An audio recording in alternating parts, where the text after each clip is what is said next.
We Brits are a nation of compulsive collectors. Across the country, there are storage units crammed with clutter. Bulging barns and jam-packed garages. Wow, you got a lot of stuff, Dad. Home to dreams. I haven't seen that for so many years. Memories. So who did this belong to then? And excess baggage. And we're drowning in it. You've got some stuff in here, haven't you? But among the debris and disorder... Heavens above, I've never seen so many rings. My mission is to uncover the stories. They were your grandmother's? Yeah. Find the hidden gems. There's £1,000 there. Crikey. And turn the mess into money. 180, 190, 200. Welcome to the world of storage hoarders. First up is retired teacher Maureen Wilkinson and her husband John. After moving to London to be closer to their family, they put their stuff in storage, and so far it's cost them over £2,000. So what's hiding away? These are just boxes full of mystery. So until we actually open them, we won't know what we need to keep. The Wilkinsons now live in Dulwich, South London, once home to the author Enid Blyton. Storage became an issue for Maureen and John after they downsized from their large 5-bedroom home in Norwich a year ago to a smaller terraced house. The amount of stuff which we brought with us, 140 boxes or thereabouts, simply couldn't be dealt with. You could not move in the house for boxes. So they put them all into storage. John admits that he does have a hoarding habit. I have to plead guilty somewhat. I'm a bit of an impulsive book buyer. Somehow the hoarder has to be overcome. Maureen is also guilty of hanging on to stuff for too long. There's an awful lot of it that I'm quite fond of. I'd rather hang on to, but if we haven't got space for it, well, it would just have to go. And if Maureen makes money from selling their stash, she would like it to go towards a pottery studio in their new back garden. I will put lots of bins of clay and do mucky things with clay. Time for the Wilkinsons to confront their cargo. A year has passed since they've set eyes on it, so it's a moment of trepidation. Are you looking forward to getting it out again? Mixed feelings. Mixed feelings. Yes. Why mixed feelings? Well, there's so much of it, and a lot of it will have to go. Oh, my God. There we are, all your stuff. There's a whole Norwich house here to sort. Books. A lot of books. And ornaments. Pots and pans. Yes, you've got some Dinner fun. plates. Yes, Side plates. yes. God. It's the Tantalus. Have you got the key to it? I don't know, we haven't. No, we haven't. This looks like kitchen stuff, is it? Oh, no, those are my little men. I made these You made when I was a very mature student at art college. That is a box of little men. OK, and are you hanging on to your little men? They may end up in the loft. That's not the spirit. We don't want to just move this hoard back home. Our second storage hoarder is David Oak and his partner Alison. He's had his unit for nearly 7 years at a cost of over £7,000. Ouch! Too many memories locked away that he doesn't want to deal with. It's only recently that I came to the conclusion, yes, I can't be sort of stuck in the past, let's say. I've got to sort of become part of the future. They live in Birmingham, the most populous city outside of London, with more miles of canals than Venice. It's always been difficult to deal with things from the past for me. David looked after his parents for 25 years in their 5-bedroom family house. After his father's death in 2005, his mother went into a care home and he then put the house contents into storage and moved in with Alison. All my stuff, plus quite a few extras that my mum had donated to me, I had to put in a storage unit, which was upsetting really because I was leaving it behind. David's not seen his storage or his parents' possessions for over 7 years. Ill health and a recent heart attack have stopped David visiting his unit. An avid hoarder, he has numerous collections stuffed into boxes. I really would like to see them all again, to bring back some memories, and if I can, you know, give them away or sell them so somebody else can, you know, see these collections. It's got to be a good thing for them, I think. Alison, a Chinese translator, has been with David for nearly 20 years. She didn't know about the scale of his storage when he moved in with her. Davey is a complete hoarder. I know it's going to be hard, but I'm sorry to say, David, but you need to get rid of your stuff. It's going to be emotional, but we get through it. David has a special dream he hopes will become reality if he raises enough cash from selling his storage. I'd like to get as much money as possible and get down on poor bended knee and propose to my partner of 18 years, and to also possibly take her back to China, because it has been a numerous amount of years since she last went back. So you're looking forward to this? Yeah. Yes, I am, actually. Good for you.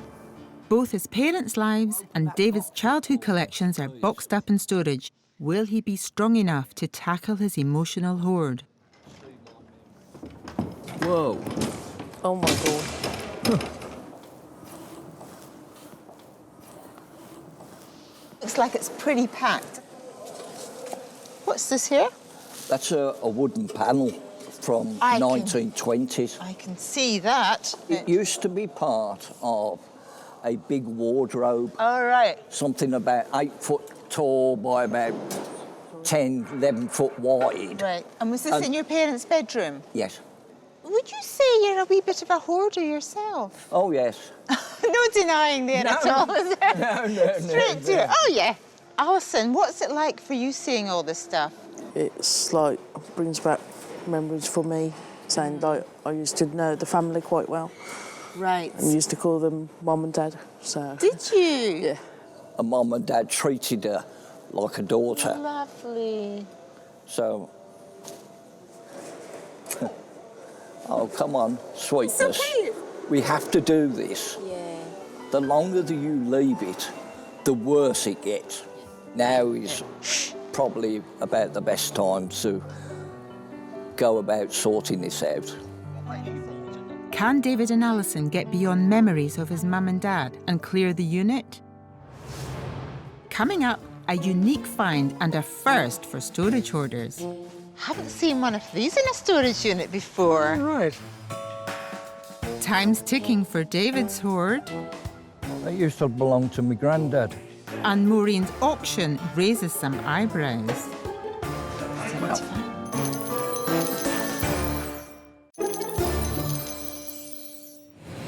I'm here unlocking the boxed-up belongings of two hoarding couples. Whoa. Oh my God. The aim? To declutter their lives. Earlier, we caught up with Maureen and John. They downsized after moving from East Anglia to London. Having dumped many of their possessions in storage, they're now trying to declutter. And are you hanging on to your little men? They may end up in the loft. While David and partner Alison unpack his late parents' house, there's a lot here he's not seen in years. Would you say you're a wee bit of a hoarder yourself? Oh, yes. No denying there at all, is there? I've given our hoarders some signposts to help them sort their stuff. Keep is for the items they want to hang on to. Skip is for stuff they want to dispose of. Sell for objects worth flogging. And charity for items too good to throw away. Later, antiques expert Tom Keane will be sniffing out items of value. Will he find things that will do well at auction? First, our couples need some helping hands to lay out all their stuff. And I've given them time and space to do their sorting. Neatly packed and laid out, Maureen should be able to sort her Norwich house quite easily. David's pal is a less ordered affair. There are a lot of household goods he's going to have to rifle through before he finds anything of value. Oh, flipping heck. Right. Records, books, music, books. I think they're nearly all books. God. Would you Oh, like to my go God. and get the keep sign, John? We could just sort of ignore those. Hurrah. Right. What's this slot? It's not just the 20-plus boxes of books they plan to keep for their new London home. There are other boxes too. Right. But with less room in Dulwich, they need to give this some serious thought.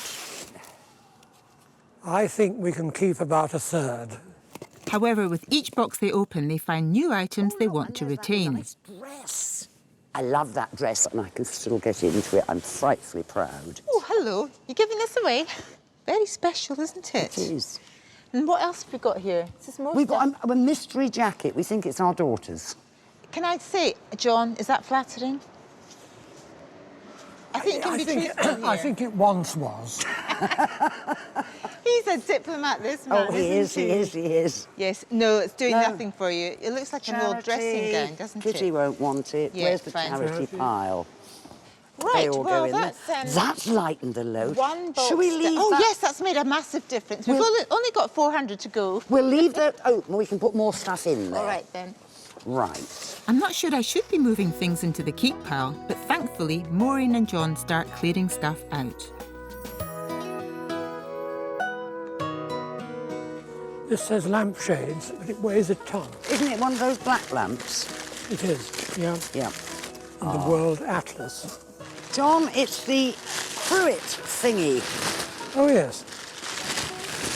Now all we've got to do is find the little bottles. There. We've got this whole set of napkin rings, which we've never used. No. So I think they might go. Oh, there are these little pipes. I'd forgotten all about them. So, John, haven't seen one of these in a storage unit before. Right. That was awarded to my father in the early 70s. He was a headmaster and he made contact and befriended a number of German school teachers after the war. It was an attempt to reconcile. Rebuilding bridges. Yes, indeed. John's father Jack received the OBE, or Order of the British Empire, for setting up trips between German and British pupils. These school exchanges were trailblazing in the 1950s and helped repair bridges between the two countries. Your father sounds like he was quite a remarkable person. I think he was really quite a forward-looking teacher and headmaster. Yes. And did you go to the palace with him, or was it just Oh, I him did. and his mum? Yes, You yes, did? Yes. Oh! I Tell me about- didn't meet Her Majesty, but he did. John's been storing some fascinating items. Tell me about this here. Well, I can't tell you a lot about it, but it's one of two. It's a decorated tile, very early 19th century, and this one, I believe, was made in a pottery somewhere in the northeast, Sunderland or thereabouts. Okay. John's porcelain heirlooms are really interesting. So I've sent them off to visit Terry Keith, a ceramic specialist based in West London, to see if he can tell them more about the history behind their tiles.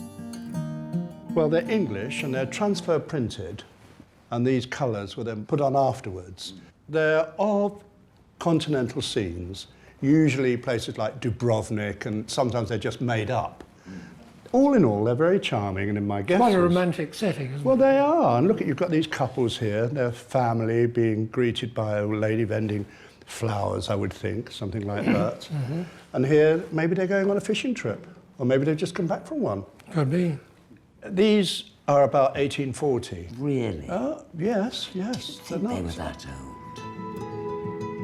In the 19th century, Britain pioneered tile making, especially in mass production. English tile manufacturing expanded rapidly during the Industrial Revolution. It peaked in the late 1800s, but then slumped soon after the turn of the century. When you see blue and white plates, willow pattern and things, well, that started in 1790, 1780, some of it. Yeah. Right.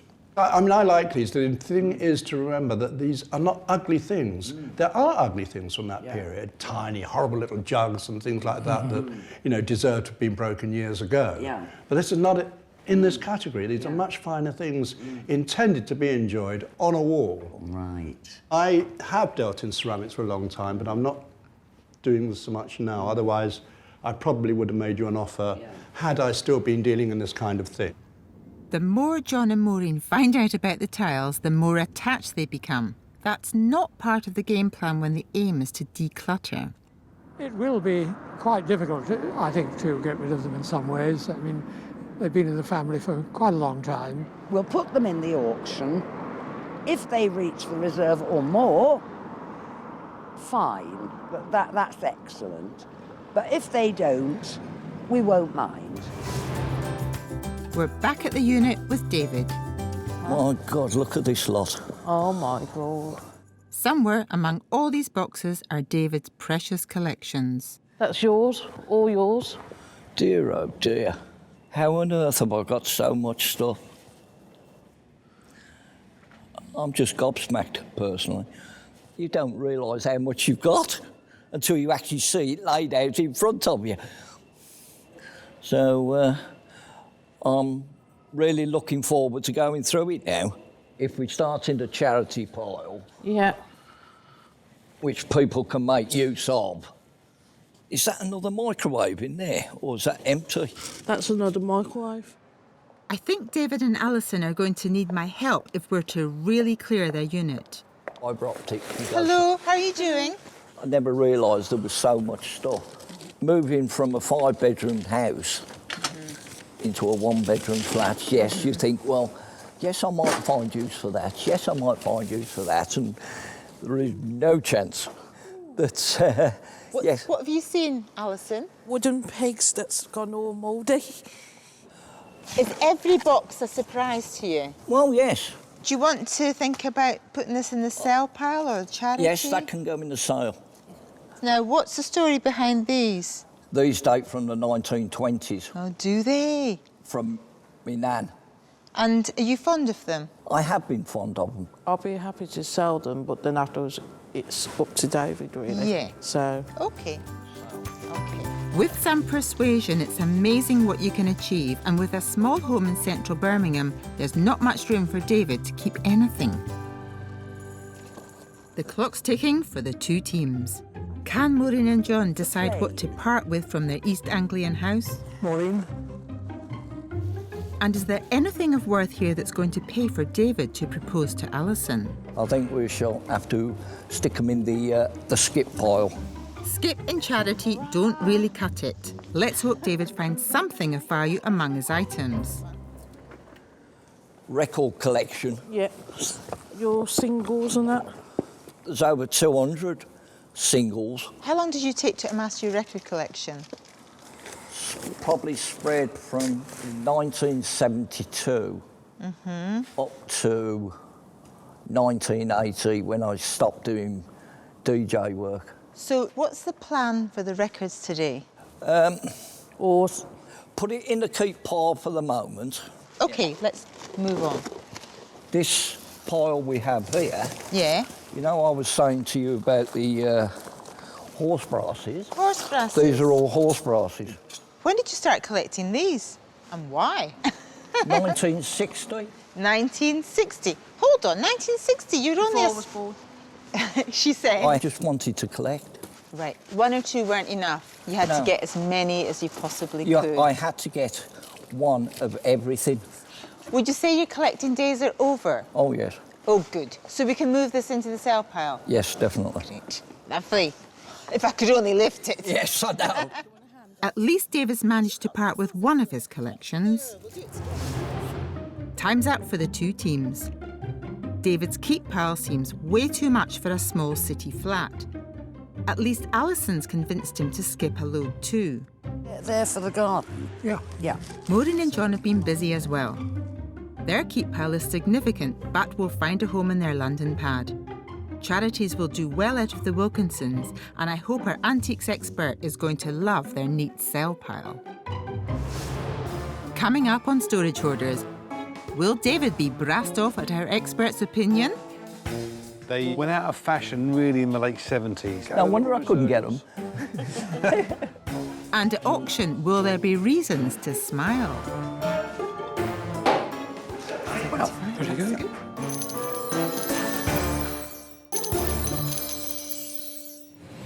I'm on a mission to slash the storage of two couples. Oh, flipping heck. Maureen and John are trying to clear their packed-up Norwich house, while David has splurged over £7,000 on storage.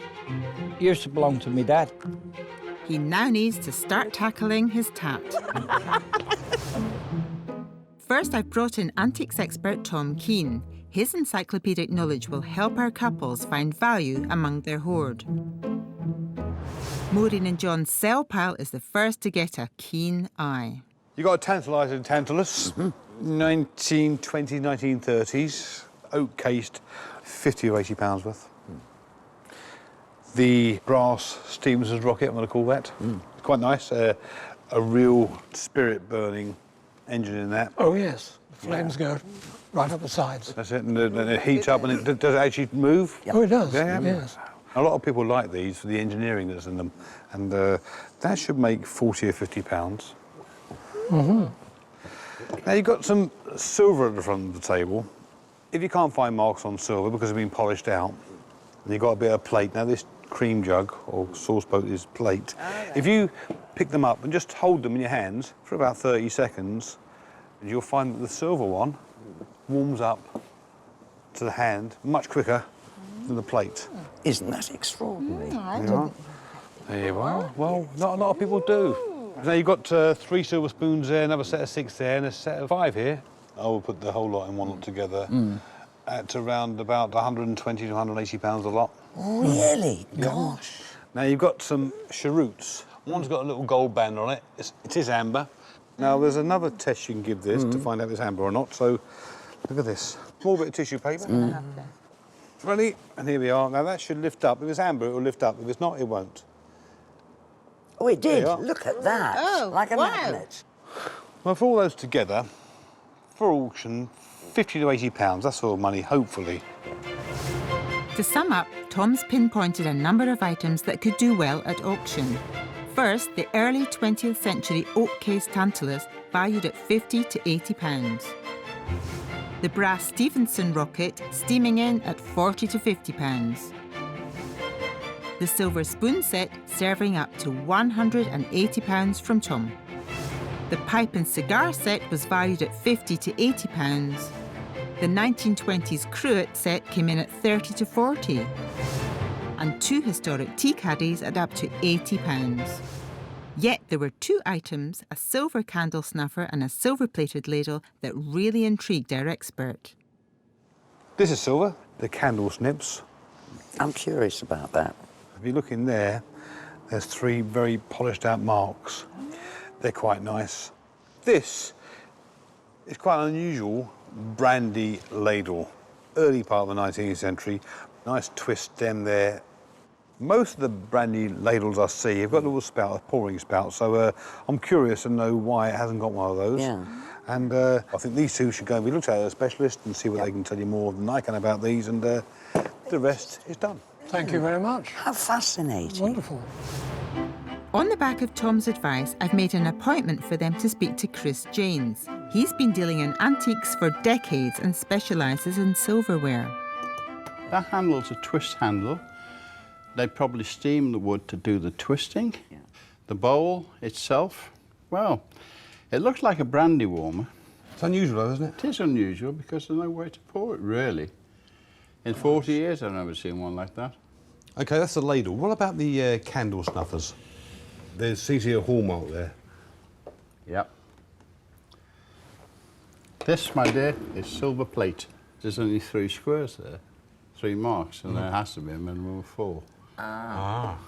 What you're saying, they're fake hallmarks? They're fake hallmarks, yeah. Well, They looked like silver marks, but they weren't. And Queen Victoria had a right mood on her, you know. She was a bit of a draconian lady, and she stopped them doing it. Good for her. It's extremely difficult for the untrained eye to tell the difference between genuine Victorian antique silver-plated items and cheaply made ones from later times. If they were silver, they'd be £500 to £800. Wow. They're plate, so I would say £200 to £250. But I would suggest you put it into auction. It'll find its own level in auction. And we're going to put an auction estimate on the brandy warmer of... You're the man now. Because it's unusual, 150 to 200. Really? Yeah, even though it's plate. Even though it's plate. Excited about Chris's valuation of their silver, Maureen and John decide to put the items into auction. I shall be interested to see how accurate the estimates of the 2 experts are, because there's going to be some variation depending on what sort of an auction it is they finally appear in and who attends. We've come to the auction room in Northampton to see how the items do under the hammer. They've got some interesting lots, including the Victorian silver and those porcelain tiles. But is that enough for Maureen's new pottery studio? Have you thought about how much money you'd like to make today? I'm trying not to have any precise expectations. Well, I mean, even if we add up all the reserves, it's not exactly a king's ransom. But useful. But useful, exactly. Useful, yes. With the auction soon to start, there's just enough time to get some insight on their lots from today's auctioneer, Peter Harris. The Spirit engine is one of my favourites, definitely. I think it's a lovely little item. I can see that passing the reserve on that quite easily. I also think that the pipes and the cigarette holders, I think they're very nice as well. I think even though it's not au fait to smoke anymore, I think people will like them. I certainly do. Maureen's put reserves on all her items, albeit at the low end of the estimates. These are figures she's not willing to go below at auction. Hope for the best. Here we are. First up, Tantalus. The first lot is valued at £50 to £80 with a reserve of 50. 50 I've got, I'll take 5 anywhere. Are we all done that at £50? We all done? That's good. Good. That's good. 50 you got. A good start, a sale for £50. Maureen's reserve was met, but only just. Next under the gavel, the pipe and cigar set with an estimate of up to £80. Where can we start that one then, guys? £60 for it. 50 then. £50 anywhere. 40 I've got. I'll take 2 anywhere else. We all done then at 42. 44, 46. 48. £48. Gentleman to my left-hand side. Back in at £48. Back in at 48. And we all done and dusted.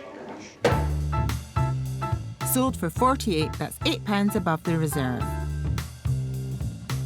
That's all right, isn't it? What do you think? Yes. 48. Better sold than not.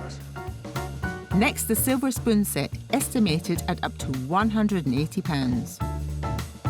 100, let's get it away. £100 for all the silver. £100 I've got. We all done and finished at £100. We all done. Sold for £100. That's 3 out of 3 so far. The tea caddies also sold for £75. 75, that's good. Next up, the silver-plated candle snuffer. The specialist valued it up to £250 with a reserve today of £100. 120 for it. £120 anywhere. Any interest in that one? You all done? Sadly, not sold. No interest today from the bidders. Same for the 1920s cruet set. Oh dear, I'm sorry. Maybe Maureen and John will have more luck with the unusual silver-plated ladle, on at £150 to £200. Nobody's going to want that. You never know. 200, guys. I can't go no lower than £200. Anybody want to bid me 200? We all done then? £200, we all done? Nope, not sold. Their reserve of 200 could have scuppered that sale.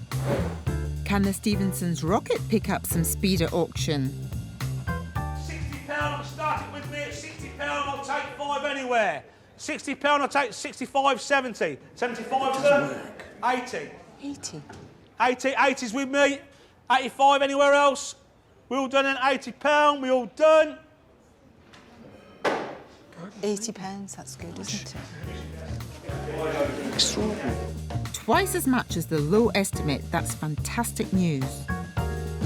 Last up, it's the 2 porcelain tiles seen by the specialist with a value of up to £250. John's put a reserve on these family heirlooms of £150. £175 for these 2 lovely tiles. 150. Nobody here knows 150, about I can't them. know lower, guys. 150 for the 2 tiles. 150, we all done. Sounds a lot for 2 tiles, isn't it, the way he's putting it? Not sold. I was expecting them to do better, but not at today's auction. That was quite, yes, a bit disappointing. I'm dying to ask them what they made of the proceedings, especially as they didn't sell those tiles John loved. Some of the things we thought people would like just sort of sat there and nobody wanted them. And then everybody started bidding on that little brass engine. I know, that was quite exciting, wasn't it? I felt out to find out who bought it, just to sort of get John to explain that it actually works. And how to use it, because you know how it works, don't you? Yes, yes. But anyway, so that was the big surprise. But you're quite pleased about the tiles, aren't you? We'll find a suitable place for them. He knows he's got it. He's got it. He knows just where they're going. So totted up, 5 items have sold at auction. All of them were at or above the reserves. Maureen and John take home £300 after commission. They've also cleared their units, making a saving of more than £2,000 a year. That's over £2,500 in total. That's not a bad little haul, is it? Not bad. Not sniffing at that. So, any plans for the money? We have one more room left to paint. Good. The final touch. The final touch. And then we might dust something. What happened to all the books in their keep pile? Well, they're headed for John's newly built library. Maureen still wants a pottery studio in the garden. Maybe savings from the clear-out could fund that. Coming up, will David be tempted to part with his past? Memories and sentimental value you can't put a price on. And how about this for a proposal? Alison, will you be my wife, please?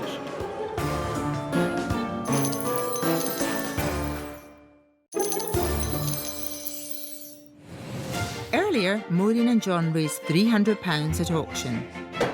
They cleared their storage and are now looking forward to their London life less cluttered. David and long-suffering partner Alison have a hoard that just won't budge. 7 years and more than £7,000 spent on storage. Clearing out his late parents' possessions has been quite a task. Do you want to keep them or are you happy to sell them? I'm happy to sell them. I've brought back antiques expert Tom Keane. He's here to look through David's wares and single out the collections that are of any worth. Straight to this one. You've got a whole box of toy cars. I've pulled out a few interesting ones. The Green Hornet. Yeah. Who used to be the chauffeur for the Green Hornet, do you know? Bruce Lee. Correct. So a bit of TV history there. And you got about, let's say, 30 or 40 in the box. All very play-worn, though. If you wanted to play with things, you took them out of boxes. They should go to auction with no reserve. And they could make 30 quid the whole box, they could make 150 quid. There's sort of a big variation in conditions. You've got a pair of vases here. Whose were these? Those used to belong to me nan. Your nan. So you're talking 1914-ish. A bit later. We can talk a date, this sort of style, 1920, 25, so... Yeah. Well, it's still old. They're old, all right. They're old, all right. Back in the day, they were fantastic. They might go back up in price again, so 30 or 40 pounds for those. Now, I've got these out for a reason, because you've got quite a few books of these. Now, these are tea cards. Yes. Now, tea cards really don't make any money. But cigarette cards, like this, are always worth much more than tea cards. That's probably worth 20 or 30 pounds. That's probably worth £1.50, £2. But again, like the toy cars, who knew? The various horse brasses. You've got hundreds over there, haven't you? 600. 600? Where did you get all those from? I've collected those over a number of years. My dad used to collect them and drive my mum mad because of polishing them and cleaning them on leather straps and hanging them by the fireplace and using them in pubs. They went out of fashion really in the late 70s. If you get nice early brasses, they're still very collectible to some people, but you've got 600 plus. They've got to be worth 300 quid a lot, haven't they? So even the scrap value, close your ears to this, might be worth something. Well, they've got definitely scrap value, but I would hope they'd have an individual value to collectors and people will go and sell on traders. So you never know, you might start a new craze of horse brass collecting. Yes, yeah, hopefully. Hopefully. You've got some, what should we call them, 2-bob bits. We used to get those as pocket money years ago. There's more silver content in these now, these earlier ones, than the later ones, the 10p pieces. So now people are collecting for the silver content. So the silver content is worth more than a 2-bob bit. So you've probably got 30 or 40 pounds there in little bits and bobs. That's a Your chance, dad knew what he was collecting then. Well, yeah, he got that right, didn't he? Good. Yeah. And for the final bit on the table, I'll sometimes leave the best till last. You've got the pocket watch. That belonged to my granddad. Your granddad? Yeah. This is a gold pocket watch, so your grandfather's quite an important man. It's Waltham, American, and I suppose the romance of America back then would have been quite exciting to get an American watch rather than an English watch, but fairly commonly produced. It's 9-carat gold cased. The enamel dial is perfect on it still. And it's worth at least £250 to £400. Whoa. Not bad. We could be talking close to £1,000 if all goes well at auction. That's a lot of money. Tom singled out that vintage but worn selection of toy cars, valued at £30 to £40. The Coronation Cigarette card album from 1937 was up to £30. The pair of 1920s vases was valued at £30 to £40. More than 600 horse brasses. Here there was an estimate of £300 from Tom. The collection of silver 2-shilling coins came in at £30 to £40. And finally, the 9-carat gold Waltham pocket watch valued at up to £400. Fantastic news for David. Tom also singled out David's collection of vintage enamel badges and thinks some could have a bit of history behind them. You've also got some interesting dart badges. What are they about? My mum and my dad used to play darts professional. My goodness. And they won numerous awards because they never used to have the actual trophies like we have today. It was presented as a proper medal with the actual colours across the top. I'm going to try and find a specialist to look at those. Well, that would be nice. So I've arranged for David and Alison to meet Kevin Jackson, an expert in this field. I'll start with this one. This one is actually hallmark silver, and this is an air raid precautions badge. But because of their silver content, they do have a value. And at auction, that's probably worth about 10 or 15 pounds. This little chap, we have the Raf Wings. This is what we call a sweetheart's brooch. If you were serving in the Armed Forces or the Air Force or the Navy, you would have one of these brooches and you would give it to your sweetheart when you were serving overseas, and they would wear it and look at it and think of you while you were gone. That was given by my father, who was based in Aden during the Second World War, to my mum. Kevin has pulled out 4 badges from the collection. Together they're worth £75. These ones are either rare or have hallmarks. Unfortunately, the sporting ones are only on what we class as a base metal. They're not hallmark silver. And because of that fact, they won't actually have a great deal of value. These actual medals you have here, yes, they actually belong to my mother. Ah, right, OK. And they do have sentimental value. Well, that's a lovely piece to to sort of have memories and sentimental value you can't put a price on. It's great that David's found out more about his precious collection. Time for auction. David and Alison have 6 items in the running and he's very hopeful. So how much money would you like to come away with? Going on the sort of estimates that I was given, even if you take the highest amount, you're looking at £900. So it's better than a smacking amount. That's as long as things sell. Well, that's right, isn't it? The action's about to begin, so we've asked auctioneer Peter Harris to take a sneak preview at David's lots and give us the lowdown. I'm excited about the toys. I've seen the toys here absolutely fly. I could see them easily reaching £100. The Walton White should make £250. The cigarette cards, that'll appeal to 2 lots of collectors, the cigarette card collectors and also people who collect ephemera. It's a nice little item. I could see that making the estimate quite easy. David's put reserves on 2 items, 200 on the pocket watch and 150 on the horse brasses. He doesn't want to sell them for less. First up, the cigarette card album, estimated at £20 to £30. Someone start me, nice little item. I'll start at 10, I'll take 12 anywhere else. £10 I've got, I'll take 12 anywhere else. We all done? Sold for £10. Not much, but it's a start. Next up, David's silver shilling coin collection with an estimate of £30 to £40. I'll take 5, I'll take 6 anywhere else. £5 I've got, I'll take 6 anywhere else. Are we all done then? £5. I'll take 1 more anywhere else. £5, we all done? Crikey, it goes for even less, but it is a sale. Silver content in that is worth more than a £5. I hope the vases do better with their estimate at £30 to £40. £20 for the vases. We all done then? No, sorry. No sale. Not sold. These 1920s vases obviously aren't in vogue. There we go, last box of them, some interesting horse brasses in there. Very interesting horse brasses, aren't they? Come on, maybe David's 600 plus horse brasses can do better. £250, £250 for the lot, 600 horse brasses, £250 for the lot. 200 then, 200 for the horse brasses. 150, 150 anywhere. I'll go to 100. £100, anyone want a bid for the horse brasses, £100. Are we all done then? Nobody wants them for 100? No sale. They didn't even meet David's modest reserve. Not sold. Next up, his grandfather's gold pocket watch. I hope it ticks with today's bidders. Up to £400 was the estimate. Well, let's start on this one then. £300 for it. £300 for the pocket watch. Gold pocket watch. 300 anywhere.